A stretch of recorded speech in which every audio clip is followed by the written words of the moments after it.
Sometimes we take a look at Canada's housing market overall nationally, but it often fails to show what's happening to smaller regional markets across the country. The latest report from Desjardins Economic Study shows a growing divide between different parts of the country. Let's go to Kari Norman, economist at Desjardins. Thanks for joining us today. Hi, nice to speak with you. So Toronto and Vancouver, we're seeing lower prices, lots of inventory. Where do you see the trend reversed? Yeah, so exactly. We're seeing Toronto very much in a buyer's market, has been all year. Listings are high, sales are low. Same thing in Vancouver. And of course, when that's the case, we have downward pressure on prices, and that's exactly what we're seeing in both of those. But if you go further east, Quebec City is on fire. So sales are through the roof, and listings can't keep up. And home building as well. When you look at the number of homes being built, Quebec City, it looks great. And Toronto is really pulling back. Okay, so why do you think there is such a divide between some of the smaller cities and the really big ones?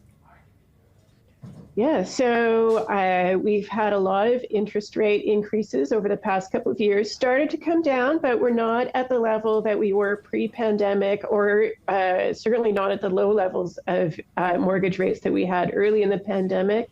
And when you're in a high price market like Toronto and Vancouver, adding a 1 or 2% to the cost of your mortgage makes a significant difference in your monthly payment, much more so than when you're buying a home in a more affordable market, like some of these other provinces. You've also noticed a pattern of migration that is shaping housing demand. Can you expand on that? Yeah, so I mean, Toronto's just unaffordable, particularly for young people trying to get a foot in the door of the housing market. Vancouver as well, and Alberta has been the real recipient of a lot of these interprovincial migrants. Meanwhile, we also have international migrants who tend to settle in these larger cities like Toronto and Vancouver, at least at first. We also talk about condo gluts in the major markets. We've been talking about that for a while. Do you see that being resolved? Yeah, again, the profitability may not be quite there in the condo markets in these least affordable cities like Toronto and Vancouver. And so in some cases, we're seeing developers who initially planned to have a condo development pivoting and making those into purpose-built rental. And we also have a lot of government support over the last few years on purpose-built rental, which is helping to support that. And overall, we're seeing even more purpose-built rental than condo construction in the last year. Can you talk to me, Kari, a little bit more about the construction side of things? You mentioned Quebec City, for example, is booming. Where else are you seeing higher construction?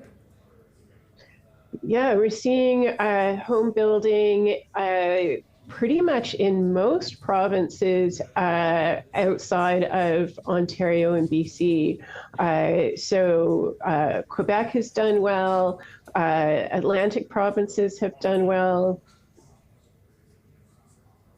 Okay. And talk to me about rentals as well. What do you see happening in the rental markets for Ontario and BC? Asking rents have come down in many centres, which is also making investing in a new condo that you intend to rent out perhaps less profitable. It's good if you are a renter, though. Average rent inflation is coming down, and so there may be less pressure for renters to get out of rental and into home ownership from that angle. And a lot of this is driven by reduced immigration, I imagine, especially international students? Yeah, absolutely. When you have cities like Toronto that welcome a large number of international students, as well as other newcomers to Canada, and then the federal government tightens that pipeline, we have fewer new renters coming in, and so lower demand for renting. Because when you first come to a new country, you're probably not looking to buy a home right away. All right, Kari Norman, thanks for joining us. Kari's an economist at Desjardins.